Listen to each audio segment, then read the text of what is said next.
Ketemu lagi eh, bareng Mokondo Project. Hari ini bahas eutanasia. Ini bahasan etika praktis ya. Mudah-mudahan seru. Tadinya mau Zoom, tapi agak ribet Zoom teh registrasi dan sebagainya. Terus ini topiknya kan agak praktikal ya. Jadi aku pikir teman-teman lebih ringan lah kalau bahasnya agak lewat live IG. Kalau Zoom kan, kalau live IG kan bisa sambil ngapa-ngapain lah. Halo Fafifu, kita nunggu Nadia ya, biar aku ada temennya. Nah, Makondo, ayo send request Makondo. Nah,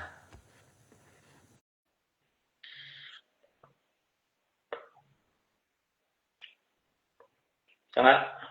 Nah, hey, Halo. halo Makondo Project. Ya ya ya. Sok Pep, langsung start aja lah. Laper naon deh. Ya kita start ya. Bentar ini kok nggak enakan ya. Heeh. Kita mulai hari ini kita ada ngebahas eutanasia, Hmm. teman-teman. Apa itu eutanasia? Bagaimana itu dari sudut pandang filsafat? Hari ini kita bahas sama Kang Sarif ya, melalui paper yang pernah Kang Sarif tuliskan sebelumnya. Boleh disampaikan, Kang? Ya ini saya pernah. Kenapa saya berani menyampaikan ini, meskipun secara kualifikasi saya bukan orang medis ya, tapi saya pernah membahas ini dari sudut pandang filsafat moral. Waktu itu saya nulis ini untuk dipublikasikan oleh jurnal Etika Terapan, dan saya meneliti bareng Dr. Puspasari ya. Jadi memang ada ada masukan dari dokter juga, sehingga mungkin tidak terlalu melenceng jauh ya. Tapi kan Hmm. filsafat belagu ya, bisa seolah bisa ngomongin apa aja. Padahal nggak juga ya. Oh, ya, halo halo, selamat datang.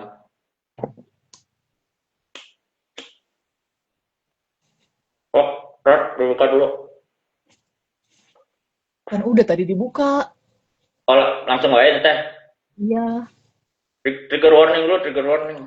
Oh iya, trigger warning dulu bahwa pembahasan ini mengandung suicidal theme yang mana mungkin jikalau relate dengan teman-teman, teman-teman bisa skip atau nggak perlu menyimak pembicaraan ini. Ya, oke. Ya, gitu ya.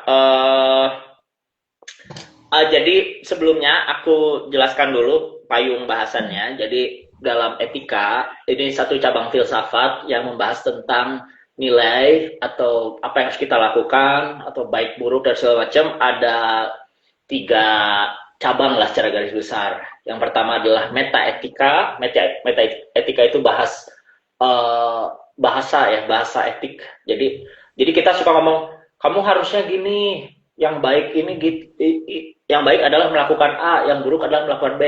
Tapi metaetika akan membahas apa sih baik dan buruk itu, apa sih harus itu acuannya apa? Kamu harus berbuat baik, harus kata siapa? Kamu jangan jadi manusia yang buruk, buruk kata siapa? Nah, metaetika ngebahas seperti itu ya. Tokohnya misalnya George Edward Moore sama Judith Jarvis Thompson itu bahasannya metaetika, atau uh, Philippa Foot ya, ada orang Wales itu. Nah, terus ada etika normatif, itu yang paling sering dibahas ya. Etika normatif itu ya kayak deontologi, ya konsekuensialisme sama virtue. Kemarin minggu lalu kita bahas stoikisme, itu masuk etika normatif. Nah, Oke. tapi ada juga etika praktis. Nah, etika praktis itu berhadapan dengan eh, kode etik di bidang tertentu gitu. Dan ini susah diselesaikan oleh etika normatif atau metaetika karena benar-benar kontekstual. Misalnya kasus medis, kasus apa privasi data itu agak susah pakai filsafat moral yang agak besar. Itu benar-benar harus kontekstual. Kayak misalnya apakah etis menerapkan vaksin pada kelas ekonomi tertentu gitu ya. Nah itu dipertanyakan. Atau etis nggak kalau dokter tuh menolak pasien di waktu-waktu tertentu ketika dia di luar jam kerja. Nah itu masalah etika praktis ya. Nah termasuk eutanasia ini juga masuknya masalah etika praktis.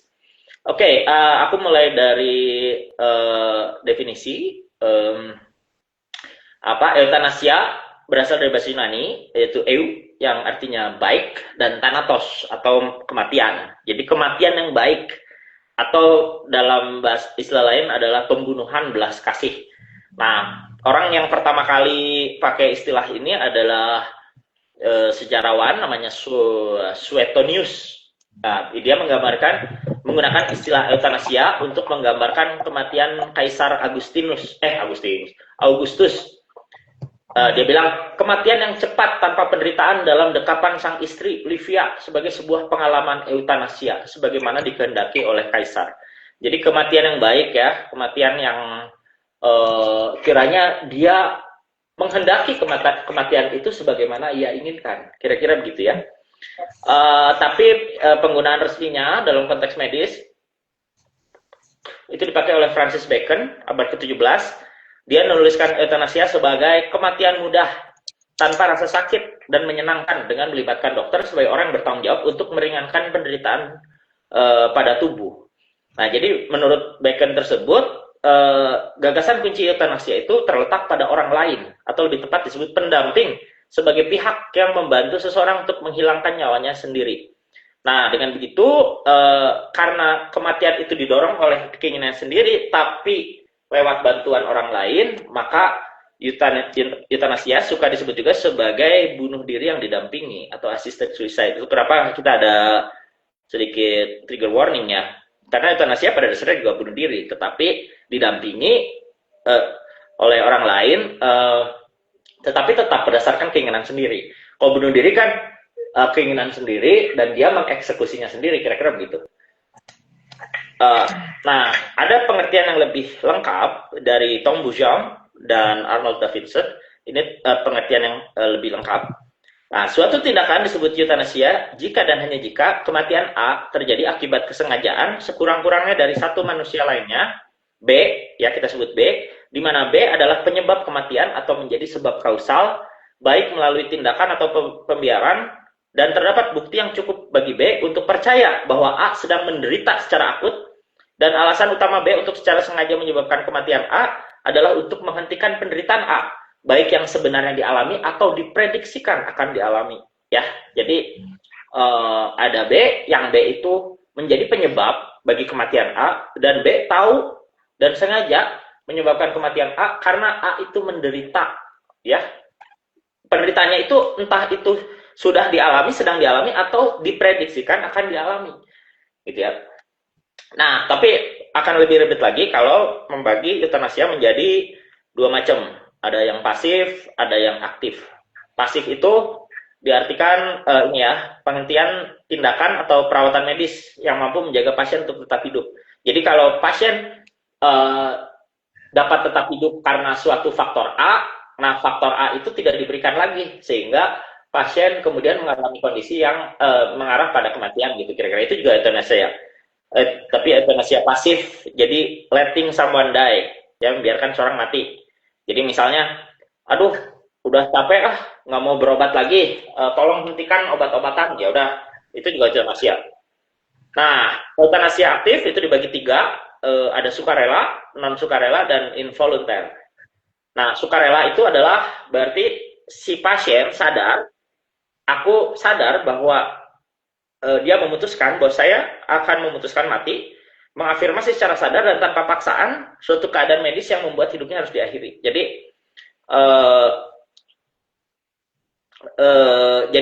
dia antara menghentikan medis, jadi oke, gua stop berobat aja, atau dia milih kayak oke, bantu gua mati, terserah caranya gimana gitu ya. Nah, ada non sukarela. jadi si pasien itu ada dalam kondisi di mana dia tidak bisa memutuskan, gitu ya, entah karena koma atau apa. Eh, jadi dia harus meminta persetujuan dari entah itu keluarga siapa untuk mengakhiri hidupnya, gitu ya. Jadi non volunteer itu si pasiennya nggak punya kuasa untuk memutuskan mati, tapi dia ada pendamping yang menyatakan bahwa oke, mendingan dia mati dan sebagainya, gitu ya. Kayak misalnya kondisi vegetatif gitu ya, mati otak gitu. Dia kan udah Mati otak koma. itu, dia eutanasianya bukan diputuskan oleh dia, tapi oleh keluarga atau Hmm. ya kalau rumah sakit kayaknya nggak boleh secara sengaja ya. Nggak boleh Tetapi merekomendasikan juga ya? nggak boleh. Mungkin dia hanya bisa memberikan keterangan ya bahwa ini dengan alat bantu ini mungkin dia bisa hidup sekitar 2 tahun, gitu ya. Tetapi mungkin dia bisa kasih tahu biayanya segini-segini dan sebagainya. Hmm. Ya terserah gitulah. Tapi nanti aku akan jelaskan beberapa kasus di mana rumah sakit pun tidak mau mencabut begitu. Karena Oke. ada pasal pembunuhan, kemudian takut dikenakan pasal pembunuhan.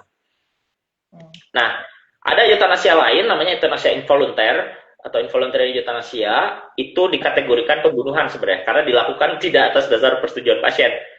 Nah, tetapi ada alasan yang dibenarkan seolah-olah itu eutanasia karena ada justifikasi bahwa si pelaku itu ingin meredakan rasa sakit yang diderita pasien. Nah, contoh eutanasia involunter itu misalnya ini ya, Nazi pernah bikin program namanya Action T4, itu antara tahun 39 sampai 45. Nah, program tersebut mengumpulkan ratusan ribu orang yang mengalami sakit parah, baik fisik maupun mental, untuk dibunuh secara massal, gitu ya. Jadi bunuh aja semua yang agak ya atau dimasukin kamar gas, gitu ya. Oh, dimasukin kamar gas. Pokoknya dulu ada masa-masa Nazi itu ngerasa ini orang yang agak ada kekurangan ya kita sebut cacat begitu, terus udah tua sakit-sakitan bahkan homoseksual begitu, udah aja matiin aja semua gitu, Hmm. eh, dengan dalih meredakan penderitaan. Nah, gara-gara eutanasia versi Nazi ini, citra eutanasia agak buruk ya. Tapi Hmm. setidaknya kita agak meluruskan ya, eutanasia itu kalau di media-media sering disebut suntik mati ya, padahal itu rumit sekali. Bukan Nah, cuman itu udah, suntik mati ya. nah, suntik mati itu cuma metode ya, tapi Hmm. sebenarnya apapun kematian yang meminta pihak lain untuk membantu, ya itu udah disebut eutanasia, gitu ya. Nah, sekarang kita masuk ke problem filsafatnya ya. Tadi kan baru definisi. Nah, euthanasia sebenarnya bukan problem yang sederhana ya. Bukan problem sederhana kayak, gue pengen mati, tolong bantu gue. Karena minta bantuan itu makanya jadi problem etis.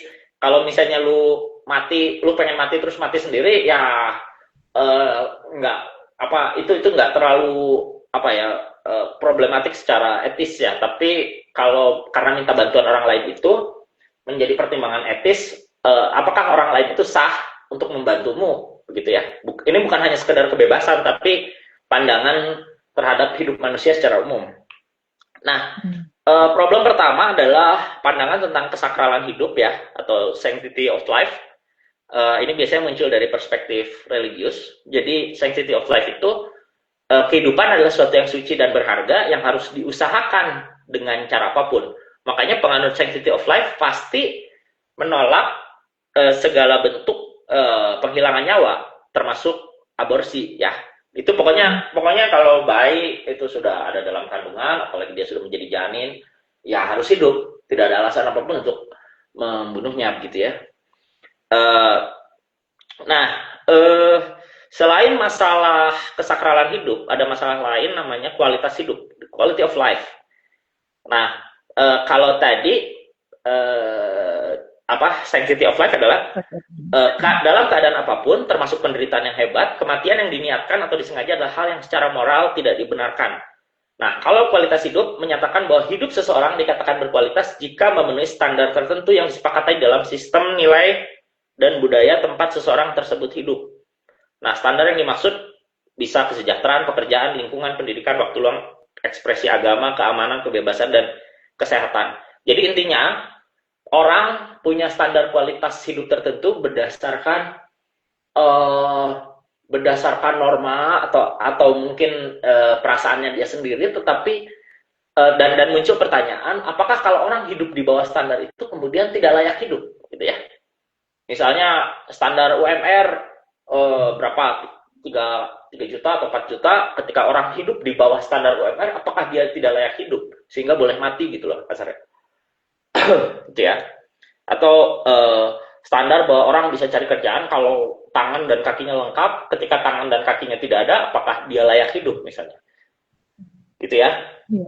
Itu perdebatan tentang sanctity of life versus quality of life. Karena orang dengan sanctity of life, mereka mengabaikan ya, bahwa orang tuh bisa hidup tapi tidak berkualitas, sehingga kehidupannya sendiri menjadi sesuatu yang sangat menyedihkan gitu. Itu bisa. Tapi pertanyaan besarnya, siapa yang menentukan standar hidup seseorang itu menyedihkan? Karena setiap orang bisa punya standar ya. Kayak misalnya kata hati, dia merasa, aduh, gue gak bisa ngapa-ngapain, gue hancur hidupnya dan sebagainya, sehingga dia merasa saya sudah tidak layak hidup. Tapi apakah secair itukah standar ya, gitu ya? Ada yang gitu, ada yang misalnya nggak punya tangan kaki, oh aku udah nggak layak hidup.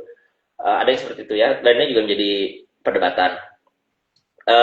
Nah ini aku ada contoh kasus dan biasanya kalau bahasan etika praktis ini ada contoh kasus ya. Dan ini penting supaya teman-teman paham bahwa etika praktis itu berhadapan dengan kasus real. Kalau kayak stoikisme kemarin kan teoritik ya, jadi kita belum tentu kasus realnya tuh apa, harus cari-cari lagi. Tapi kalau etika praktis pasti ada kasus real. Oke, ada tahun 75 kasusnya Karen Ann Quinlan. Jadi waktu 21 usia 21, Quinlan mengalami koma akibat konsumsi obat-obatan dan alkohol. Setelah diperiksa selama beberapa bulan, dokter memutuskan bahwa Quinlan mengalami cedera otak yang tak bisa sembuh, sehingga mengalami apa yang disebut PVS atau Persistent Vegetative State. Jadi PVS ini orang bisa bangun, buka mata, ngedip, tidur, tetapi tidak menunjukkan tanda-tanda respon lebih jauh. Nah, setelah berunding panjang, orang tua Quinlan bilang, udahlah, cabut aja respiratornya atau alat pendukung pernapasan. Karena alat tersebut malah dia pikir memperpanjang kesakitan putrinya. Nah, tapi permintaan orang tua Quinlan itu tidak dikabulkan karena berhadapan sama aturan negara bagian yang bisa membuat rumah sakit dikenakan pasal pembunuhan. Nah, akhirnya dibawa ke pengadilan. Jadi kata si orang tua itu cabut aja, tapi orang tuanya nggak mau, rumah sakit nggak mau lah, kira-kira gitu. Pengacara berargumen bahwa keinginan orang tua Quinlan atas nasib anaknya sendiri semestinya diletakkan lebih tinggi daripada hukum negara, gitu ya. Jadi itu mah kebebasan orang tuanya untuk memilih apa yang terbaik untuk anaknya. Ya. Kamu jadi orang tua Quinlan gimana? Cabut aja. Cabut aja Ya.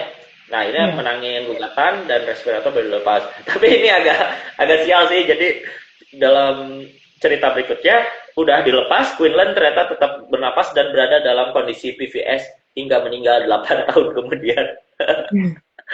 Jadi guys dicabut ya hirupnya gitu. Lucu sih jadi udah ribut-ribut gitu ya. Ya bayangin ya, vegetative state tuh nggak bisa dibilang koma juga ya. Dia bangun tapi nggak ngapa-ngapain gitu loh. Gitulah. Nah, kasus Quinlan ini bikin ada banyak diskusi ya. Jadi publik mempertanyakan apakah negara sudah seharusnya mempertimbangkan hak untuk mati jika kondisi pasien tidak memungkinkan untuk sembuh atau hidup seperti sedia kala. Jadi ini ngomongin, jadi ini sebenarnya secara sanctity of life, hidupnya si Quinlan harus dipertahankan. Tapi secara quality of life, sudah tidak berkualitas gitu. Dia nggak bisa ngapa-ngapain, dia bahkan tidak bisa menikmati hidupnya sendiri gitu kira-kira. Nah, tapi kalau kita ambil misalnya pandangan Katolik ya, pandangan moral Katolik, atau aku pikir agama secara umum ya, respirator yang menopang hidup Quinlan memang sudah semestinya dilepas karena kehidupan dan kematian seseorang tidak perlu dimanipulasi dengan menggunakan alat. Dengan demikian menjadi etis jika Quinlan dibiarkan meninggal atas kehendak Tuhan. Gitu ya kira-kira. Jadi Jangan dipakein alat bantu lah, udah biarin aja gitu. Kalau waktunya mati mati gitu kira-kira. Nah, aku akan mengutip David Hume di sini. David Hume filsuf favoritku, tapi aku nggak tahu sebenarnya dia nulis tentang bunuh diri ya, dan aku nggak tahu dia uh, ada esai judulnya On Suicide, tapi aku ambil dari buku sekunder dan aku bacakan ya. Jika waktu kematian kita diserahkan sepenuhnya pada kehendak Tuhan, lantas kenapa kita seringkali berupaya memperpanjang hidup lewat misalnya penggunaan obat untuk menyembuhkan penyakit? Hume menambahkan bahwa manusia selalu mengintervensi segala suatu perkara hukum alam, tetapi mengapa perkara hidup dan mati malah dilihat secara berbeda? Nah, argumen Hume ini mengingatkan aku pada satu cerpennya Chekhov, Anton Chekhov, di ruang inap nomor 6. Itu aku terinspirasi sekali pada bagian ini. Tentu Chekhov tidak secara khusus bicara filsafat, tapi pandangan-pandangannya begitu filosofis dalam ruang inap nomor 6. Dan minggu lalu pun kita kutip ruang inap nomor 6 untuk stoikisme ya. Jadi betapa kayanya cerpen ini. Teman-teman coba baca lah ya, ruang inap nomor 6 itu word number 6.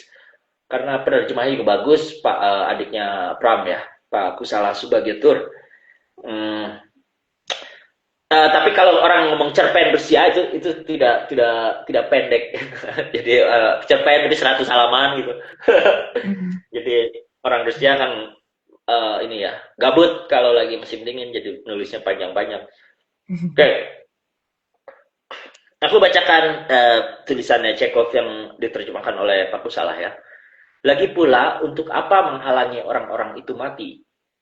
Bila kematian memang akhir yang normal dan sah bagi setiap orang, apa untungnya seorang pedagang atau pegawai hidup 5 tahun atau 10 tahun lebih lama bila dilihat bahwa tujuan kedokteran adalah memberikan obat yang meringankan penderitaan, maka mau tidak mau timbul pertanyaan, untuk apa meringankan penderitaan itu? Pertama, orang bilang penderitaan mengantarkan manusia kepada kesempurnaan. Dan kedua, jika umat manusia memang belajar meringankan penderitaannya dengan pil dan tetesan obat, berarti manusia meninggalkan agama dan filsafat tempat dia sampai kini menemukan tidak hanya pembelaan terhadap segala kemalangan, melainkan juga bahkan terhadap kebahagiaan. Ya, jadi poin dari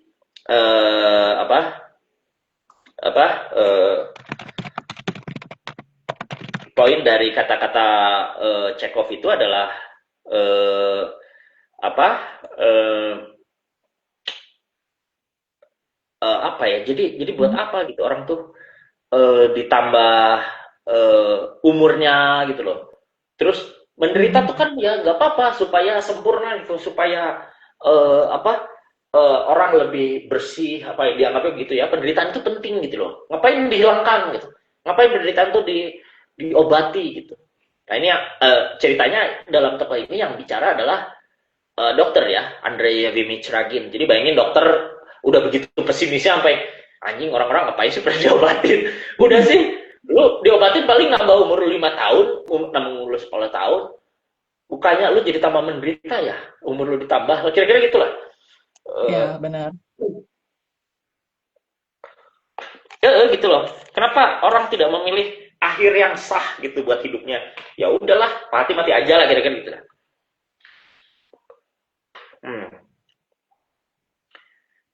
Ya, nah tapi teman-teman ya, teman-teman mungkin saya kira sebagian besar itu sangat mengagumi ya dengan sanctity of life, terutama yang religius ya, bahwa ya nggak boleh mati lah, orang harus tetap hidup, gimana pun caranya gitu ya.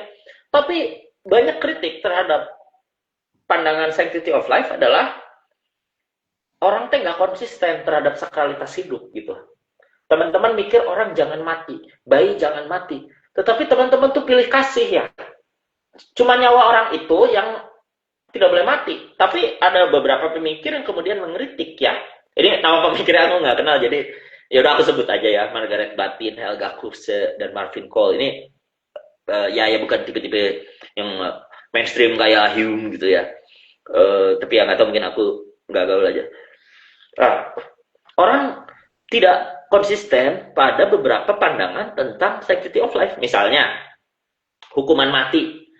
Teman-teman nganggap nyawa orang berharga, ya. Tapi nyawa bayi berharga. Tapi orang yang dihukum mati teman-teman mungkin ngerasa ya dia mah pantas mati. Soalnya apa? Ya jahat soalnya. Ya tapi berarti teman-teman nggak ini ya, nggak nggak konsisten tentang sanctity of life ya. Gitu. Kalau teman-teman menghargai hidup, harusnya hidup semua orang, hidup semua manusia.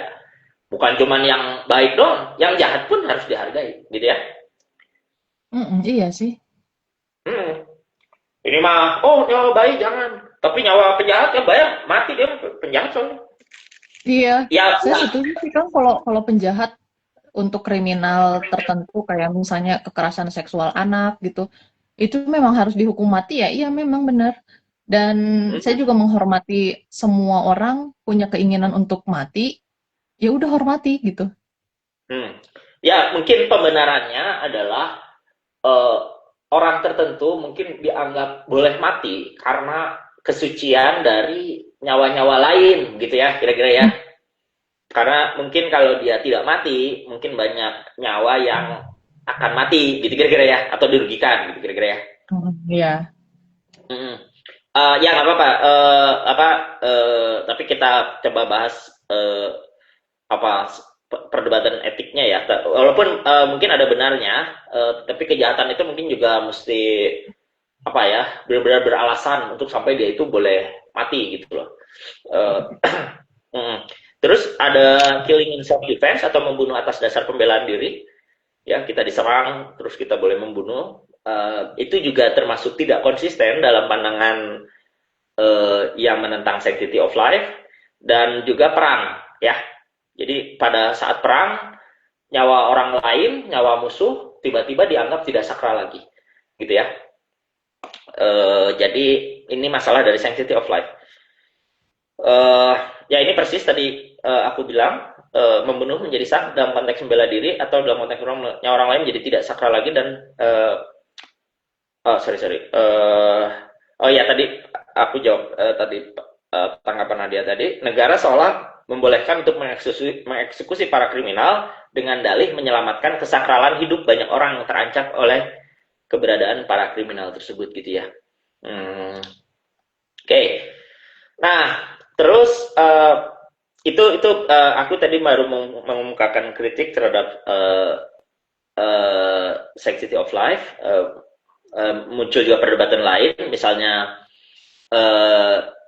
apakah manusia itu punya apa ya, hak ya untuk menentukan mana yang sakral, mana yang enggak, gitu ya. Nggak cuma untuk manusia ya, tapi hewan juga gitu loh. Kalau kita menganggap semua hal yang bernyawa itu sakral, bahkan bukan hanya manusia yang jahat, kita katakan jahat ya, yang tidak sakral, yang kita harus nyatakan sakral juga, tapi seluruh makhluk bernyawa, gitu ya. Jadi kalau kita itu menyatakan bahwa hidup itu sakral, maka harusnya kalau kita konsisten, manusia jahat pun hidupnya sakral, bahkan ayam pun hidupnya sakral, bahkan semut pun hidupnya sakral, gitu. Jadi jangan demi kesakralan hidup manusia terus kita bunuh ayam, gitu ya. Berarti ayam tidak sakral, gitu. Kira-kira gitu. Nah, tapi ada argumen dari, ini aku kutip dari James Rachel ya. Eh, Dia coba menjernihkan pengertian tentang hidup. Nah, apa itu hidup? Dia bilang ada dua macam hidup, yaitu menjadi hidup, being alive, dan memiliki hidup, having a life. Nah, menjadi hidup itu artinya hidup secara biologis. Nah, kalau memiliki hidup berarti menjalani hidup secara biografis. Jadi, bedanya manusia sama serangga, lah misalnya kita ngomong serangga, serangga itu hidup biologis. Kalau manusia hidup biografis. Kalau hidup biografis itu artinya dia nggak cuma sekedar hidup, tapi dia memiliki hidup. Dia punya masa lalu, punya kenangan, punya cerita, punya narasi. Nah, itu manusia, ya. Ini pernah dijelaskan oleh Hannah Arendt. Tapi kalau serangga, dia hidup sih, tapi mungkin dia nggak ada kenangan ya, nggak ada patah hati. Serangga itu misalnya dulu sama mantan gimana gitu, ya. Mungkin ya. Nah, itu sebabnya misalnya kita sebut hidup serangga sama hidup Vladimir Putin itu dua hidup yang berbeda, gitu ya. Menjadi hidup, serangga itu menjadi hidup, tetapi Vladimir Putin memiliki hidup, dia punya sejarah dan sebagainya. Nah, makanya kita jadi punya pertanyaan, apakah orang yang memiliki hidup atau orang yang menjadi hidup atau kondisi vegetatif, dia kan cuma hidup doang gitu. Dia tidak punya kualitas, dia tidak bisa berbuat, meskipun dia punya kenangan, tetapi dia tidak punya satu hal yang kemudian bisa dilakukan lagi. Itu kemudian layak mati, gitu ya. Makanya dalam kondisi ini Rachel kemudian membayangkan bahwa kondisi seseorang yang yang menjadi hidup itu sebenarnya bisa ditakar lagi. Kalau dia tidak berkualitas gitu ya, dia kasih contoh. Rachel memberikan contoh bagaimana seseorang divonis sakit parah dan hanya punya sisa waktu 1 tahun untuk bertahan hidup. Jika dia membayangkan dalam setahun tersebut hal yang terjadi hanyalah kondisi yang bertambah buruk dan menyakitkan, eutanasia sukarela bisa saja dibenarkan secara etis gitu ya. Jadi orang udah dia being alive ya, tapi dia tidak having a life ya gitu. Kita masih hidup sih, tapi kita nggak punya harapan, bingung mau ngapain, atau secara kondisi udah tidak mungkin kan untuk hidup berkualitas ya. Bagi Rachel ya mati aja gitu, nggak apa-apa, itu etis gitu. Nah, argumen ketiga, tadi kan sanctity of life sama quality of life, adalah ya argumennya liberal ya, bahwa hidup mah ya punya sendiri ya, suka-suka gitu.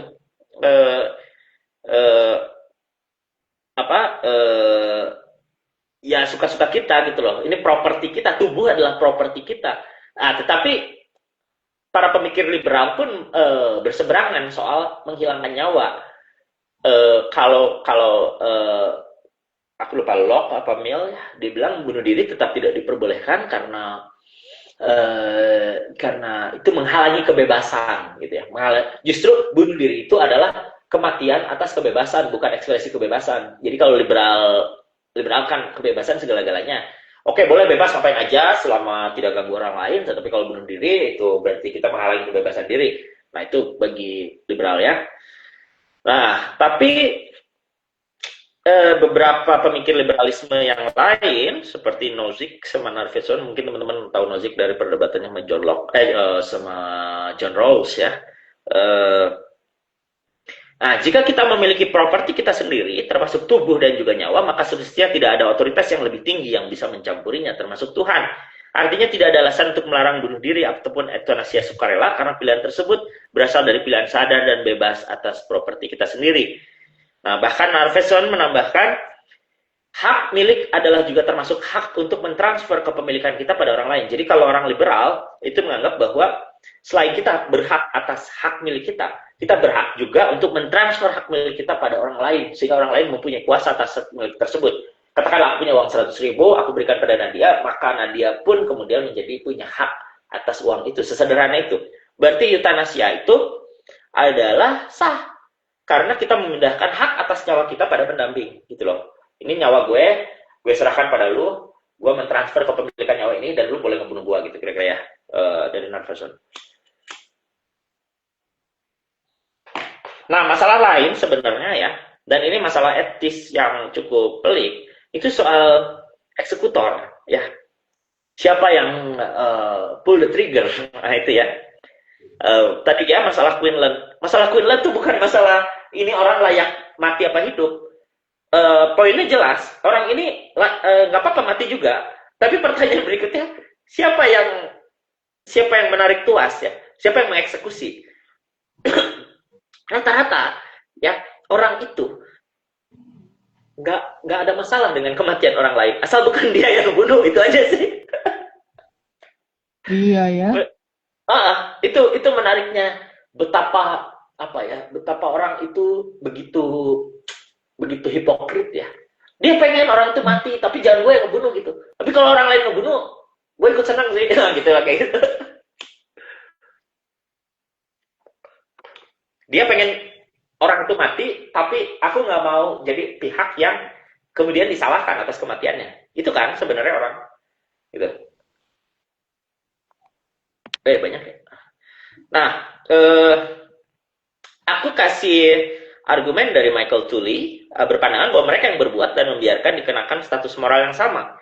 Tuli memberi contoh lewat kasus di mana terdapat dua anak yang bersekongkol untuk meracuni ayahnya sendiri. Salah satu anak memasukkan racun, sementara anak lain melihatnya. Bagi Tuli, Tuli bukan artinya anak yang secara aktif berbuat lebih bersalah ketimbang anak yang secara pasif melihat dan membiarkan. Pada kasus lainnya, jadi artinya misalnya orang yang korupsi, yang ambil duitnya sama orang yang tahu tapi membiarkan, bagi Tuli ada status moral yang sama gitu ya. Lalu ada selain dari Judith Lichtenberg, ada kapal penuh makanan mendarat di pulau terpencil. Di pulau terpencil tersebut terdapat pria yang telah terdampar beberapa hari dan kelaparan. Awak kapal pertama bilang, jangan dikasih bantuan dan cabut aja. Terus awak kapal kedua bilang, bunuh aja deh biar dia nggak menderita ya. Bagi Tuli Lichtenberg sama ya, status moralnya sama. Orang yang bilang bunuh aja sama udah pergi aja nggak usah diperdulin, status moralnya sama gitu ya. Jadi yang secara aktif membunuh dengan pihak yang secara pasif membiarkan mati dalam kasus euthanasia, selama kedua pihak tersebut sama-sama mengetahui, maka status moralnya sama ya gitu ya. Jadi menarik ya soal pull the trigger ini, karena ada yang kayak eksekusi tembak begitu ya kan, katanya beberapa orang, kemudian ada yang mereka tidak tahu peluru siapa yang diisi gitu ya, gitu loh. Jadi untuk melepaskan beban moral dari membunuh gitu ya. Ya tapi kira-kira begini ya, kenapa aku menulis paper ini, supaya sebenarnya menambah hazanah aja sih ya untuk teman-teman memahami euthanasia, problem-problem perdebatannya. Kalau di Indonesia sudah jelas ya, tidak boleh euthanasia sukarela, itu tidak boleh. Jadi euthanasia hanya dibolehkan ketika suatu kondisi medis pasien yang justru pasif dan bukan pasif, sorry. Di Indonesia hanya boleh misalnya pasif itu artinya menghentikan pengobatan, dan itu pun harus persetujuan ya, persetujuan ya ada keluarga. Kalau di Indonesia mah apa harus persetujuan keluarga apanya. Jadi aktif boleh, tapi aktif apa tadi, non volunteer ya. Jadi aktif non volunteer boleh nggak ya di Indonesia? Kayaknya nggak boleh juga sih. Nggak boleh gitu kayak keluarga ngomong, yaudah bunuh aja dok, misalnya gitu, nggak boleh. Tapi kalau misalnya keluarga membolehkan untuk menghentikan pengobatan, aku pikir masih oke gitu ya. Tapi nggak boleh kayak secara aktif, yaudah buat mati aja gitu, nggak bisa ya. Gitu ya. Nah terus ada masalah lain dari prinsip kebebasan tadi, ini terakhir ya. Orang menganggap, jadi ini kritik terhadap liberalisme secara umum ya. Orang menganggap kebebasan pribadi itu tidak pernah bersentuhan dengan kepentingan publik. Maksudnya orang menganggap bahwa ketika kita melakukan hal untuk diri sendiri atau atas dasar keinginan sendiri, kita lupa bahwa selalu ada konsekuensi pada publik yang nggak kita tahu ya. Ini kritik secara umum terhadap free will ya. Jadi kita anggap, oh ini ngadain kelas gini cuman live IG lah, santai lah, nggak ada konsekuensi buruknya bagi orang lain. Tapi mungkin ada yang ke-trigger yang nonton ini gitu ya, padahal kita tuh udah ngasih trigger warning. Terus kita nganggapnya gini doang, nyalain lampu, tapi nanti lapisan ozon rusak gara-gara ini nyalain lampu beri udut gitu ya. Konsekuensi dari tindakan-tindakan bebas kita yang kita anggap hanya tidak merugikan siapa-siapa. Ya lahir juga dianggap tidak bersalah, sebenarnya dia bersalah juga sih Nat ya. Dia udah ngambil jatah oksigen orang lain, jatah uang orang lain gitu. Orang teh dulu ya, aku mikir ngapain sih sesalaman lebaran teh minta maaf gitu. Aku gak kenal dia, aku nggak mungkin bikin salah sama dia dan nggak kenal. Tapi secara perspektif luas, eksistensi manusia mah udah ngerugiin orang lain. Iya bener. Dengan aku hidup ini ya, aku tuh udah ngambil jatah makan orang lain, jatah nafas orang lain. Jadi ya udah maaf-maafan, kita maaf karena kita hidup. jatah pekerjaan orang lain ya. Oh, ngambil pekerjaan orang lain gitu. Eh, ah, pokoknya mah kehadiran manusia pasti merugikan gitu. Eh, Mm-mm. jadi minta maaf tuh sebenarnya minta maaf universal sih, kita minta maaf pada seluruh kehidupan karena kita udah hidup. Bahkan manusia mati aja ngerepotin sih kataku. Hidup ngerepotin, mati ngerepotin gitu. Hmm, Mm. gitu ya. Nah, aku kasih ilustrasi. Sebenarnya ilustrasi ini dari kalau nggak salah George Stuart Mill ya. Ini aku ambil contoh pemabuk yang minum di kamarnya sendiri ya. Misalnya aku minum Amer di kamar sendiri, aku nggak ganggu siapa-siapa, uang untuk beli Amer itu aku beli dengan uangku sendiri. Nah, oke, itu masih oke. Tapi bisa nggak sih suatu saat aku tuh mabuk berat, alkoholik, terus aku harus menjalani rehabilitasi, aku harus menjalani perawatan supaya nggak kecanduan. Nah, tapi Mm. siapa yang mau biayai? Pasti keluarga, atau kalaupun nggak ada warga yang membiayai, pasti negara yang membiayai. Negara yang membiayai dari mana? Dari pajak kan? Pajak itu Iya. dari orang rakyat, dari rakyat. Jadi si pemabuk itu walaupun aji gua minum duit-duit gua kok nggak bisa, lu tuh direhabilitasi dari pajak rakyat, berarti lu tuh ngerugiin Mm. juga gitu, gitu Benar. ya. Ya artinya euthanasia kalau kalau begitu mengandaikan kebebasan individu, ya pasti ya ada infrastruktur yang kemudian mesti ditanggung oleh publik. Misal, ya kalau eutanasianya 1 2 per tahun ya nggak apa-apa, tapi kalau 10.000 orang eutanasia ya pasti kolaps juga apa infrastruktur publik ya, harus Mm. dibiayai pajak dan sebagainya gitu. Nah jadi hmm, aku tidak punya usul clear ya terkait bagaimana kita menghadapi euthanasia. Ya ada negara tertentu yang membolehkan secara sukarela, atau mungkin mungkin ada syarat kondisi medis tertentu, tapi juga mungkin tidak ada gitu ya. Eh, ya mungkin kalau tidak ada kondisi medis yang tertentu mah ya mungkin disuruhnya ya lu euthanasia sama sama temen lu atau partner lu aja gitu misalnya ya, karena eh, mungkin terlalu mahal atau terlalu beresiko bagi pihak yang membolehkan gitu, atau pihak Mm. yang mengeksekusi.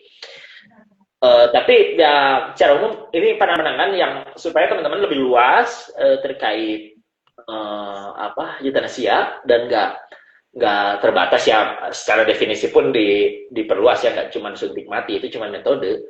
Tapi aku pikir Mm. bahasannya perlu supaya juga nggak simpel ya orang mengenai euthanasia, karena ada banyak perdebatan etis gitu. Dan seperti halnya pembahasan etis gitu, etika, aku nggak menawarkan solusi, nggak menawarkan harusnya orang bagaimana, harus orang bagaimana. Ya tentu ini untuk jadi bahan ini aja ya, diskusi teman-teman. Dan kebetulan paper ini belum pernah didiskusikan karena aku keburu di cancel gitu. Jadi makanya ini baru baru ada momennya setahun kemudian gitu ya, setelah segar bugar gitu ya. Ya Jadi itu Kang oke, Sarif oke. juga tidak 10 menitan sok Nadia mau ngobrol apa kalau atau teman-teman boleh. tidak setuju juga ya tentang euthanasia yang based on keinginan sendiri gitu. Hmm,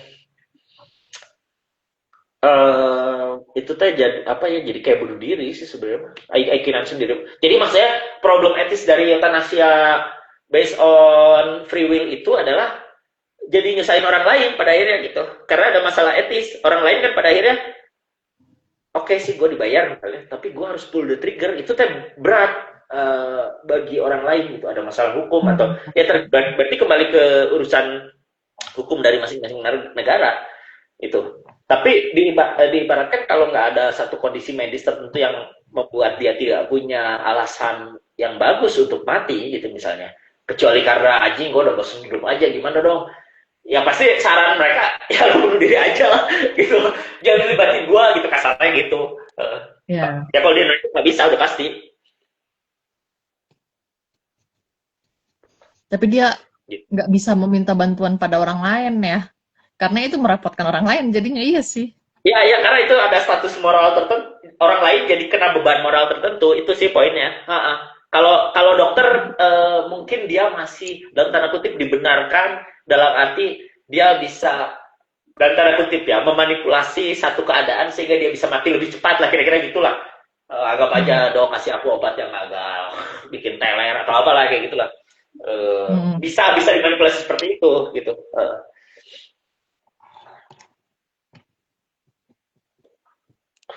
Ribet ya, ngomongin mati aja ribet. Iya, hidup ribet, mati juga ribet. Mati aja problem etisnya banyak gitu. Iya. Makanya si dokter Puspasari ini pernah bilang dia bercita-cita ingin jadi dokter forensik karena dokter forensik itu berhadapan dengan orang mati. jadi jadi tidak ada status beban moral tertentu gitu loh. Tapi orang Iya mati juga. pun masih masih di ini gitu loh. Masih orang tuh aduh jangan dibelek perutnya kasihan. Ya masih gitu. Ih, kenapa sih? Ya udah kan udah mati. Itu justru untuk mencari kebenaran dari kematian itu justru. Iya, apalagi aku kemarin foto viral diberkati pada nanya, nanti kalau mati gimana? Pakai agama apa? Dikuburkannya. Ya aku kok bingung ngapain aku. Kalau aku mati mah ngapain aku pusing dikuburin gimana? Ya itu urusan orang hidup sebenarnya. Ya, dia aja bingung. Akunya mah gak bingung yang matinya. Iya, ya orang hidup aja urusin. Nah, malah kira ini ya apa ya biasa filsafat lah, bikin ribet yang udah jelas.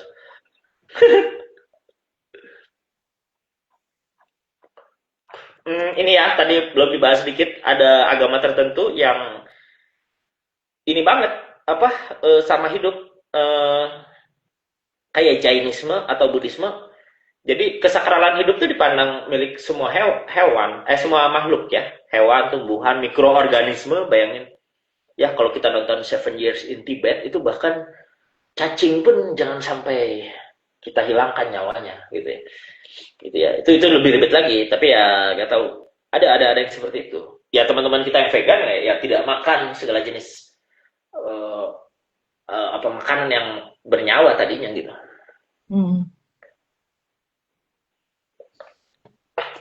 Ribet ya. Gitu. Ini kita bisa lihat siapa yang live, yang ikut live nggak sih? Nggak bisa ya? Aku nggak tahu sih, nggak bisa persis ya. Tapi nanti udahan deh bisa diakumulasi berapa yang nonton.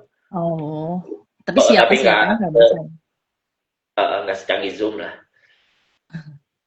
Oke. Nah, ada pertanyaan nggak kamu atau apalah? Ada tanggapan sebagai sebagai naon deh. Oke, now.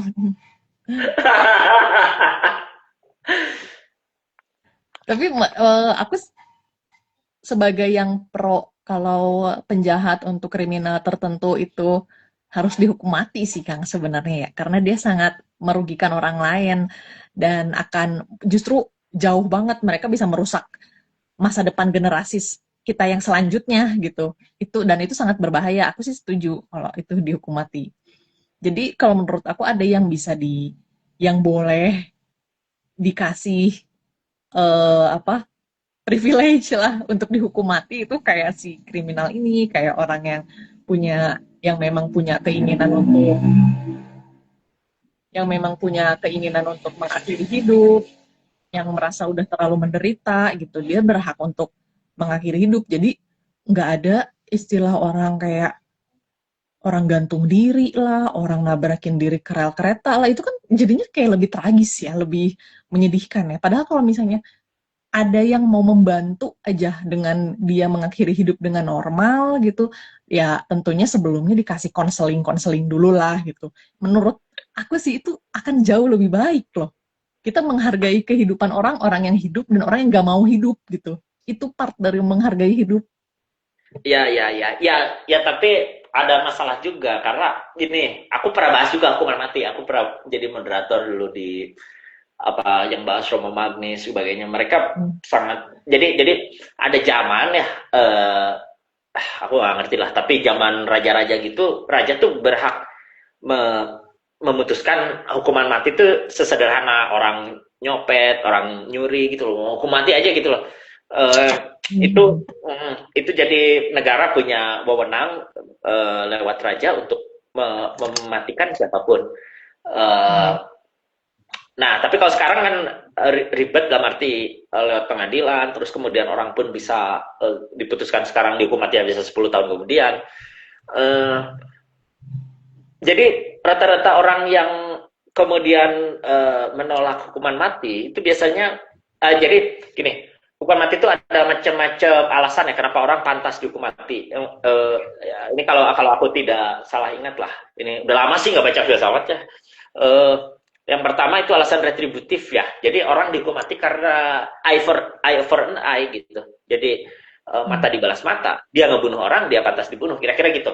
Bahkan Immanuel Kant segitu moralisnya itu dia bilang bahwa seseorang dihukum mati itu harus persis di lokasi di mana dia tempat dia membunuh itu. Jadi supaya dia merasakan gitu ya.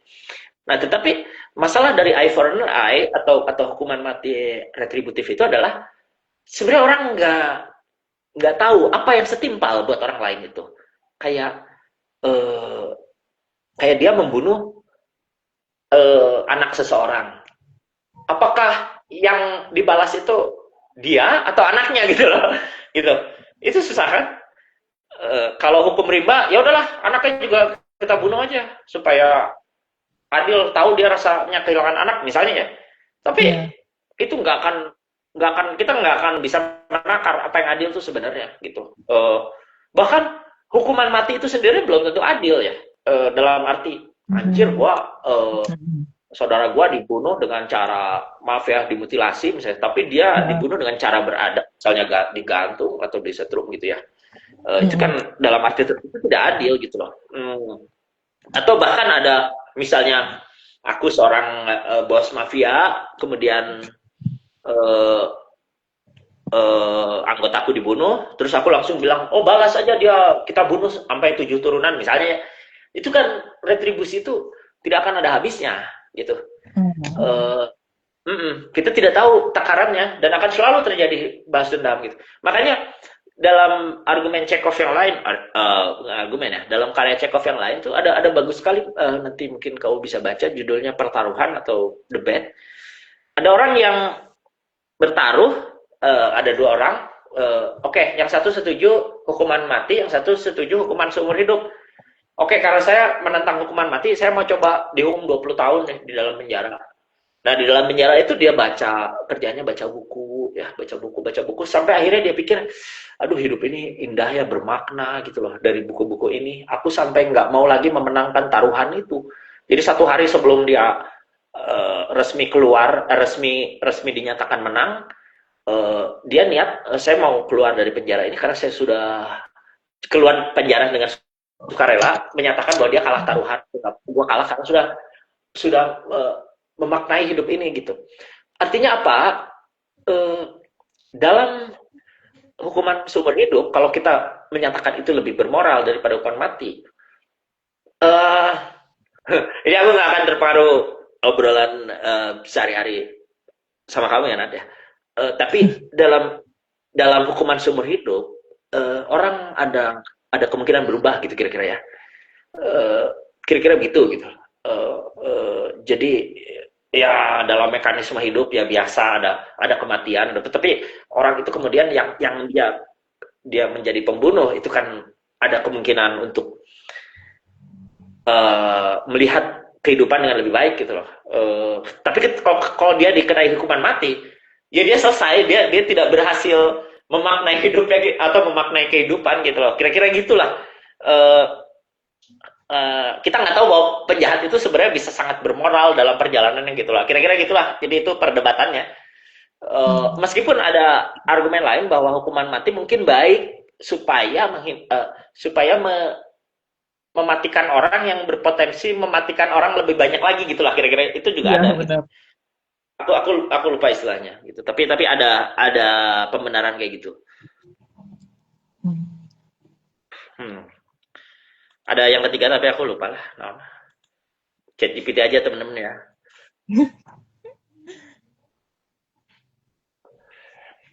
Oke, teman-teman ada yang mau ditanyain nggak atau ada yang mau? Teman-teman ada yang punya keinginan eutanasia mungkin silakan. Nggak ada. Nggak ada, udah dengerin aja lah gini mah ngapain. Udah kalau ada yang curhat kemudian jadi, tapi udah nggak bisa curhat dari lagi. Ya tidak menerima curhat Kang Sarif ya. Tidak menerima curhat, curhat urusan masing-masing. Tidak menerima konseling. Ada ahlinya lah buat konseling ya.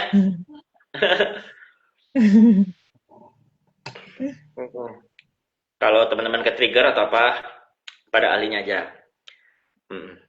Ya pada ahlinya jangan sama kita, kita nggak tahu apa-apa. Kita tidak punya kapasitas untuk menyemangati atau ya nggak tahu lah pokoknya bebas lah. Oke deh, kayaknya nggak ada pertanyaan lagi sih Kang. Ya makan aja lah dari aku. Oke. Kamu Makasih ya nggak ada teman-teman yang pertanyaan? udah join. Dari tadi mengenai pembahasan ngomongin eutanasia ini yang based on paper yang pernah ditulis oleh Kang Sarif dan Dr. Puspasari. Sampai ketemu di pembahasan minggu depan, Jumat depan. Mungkin kita akan by Zoom lagi atau by live ini seperti ini. Nanti juga Kang Sarif akan upload di Reels tentang YouTube. live ini. Teman-teman dan YouTube juga akan di-share juga. Teman-teman juga boleh komentar lebih nyamannya di mana teman-teman, apakah di Zoom, apakah di live IG, ataukah lebih suka nonton rekamannya aja di YouTube. Boleh komen di situ juga ya. Thank you. Terima kasih semua. Bye-bye. Thank you, Nat.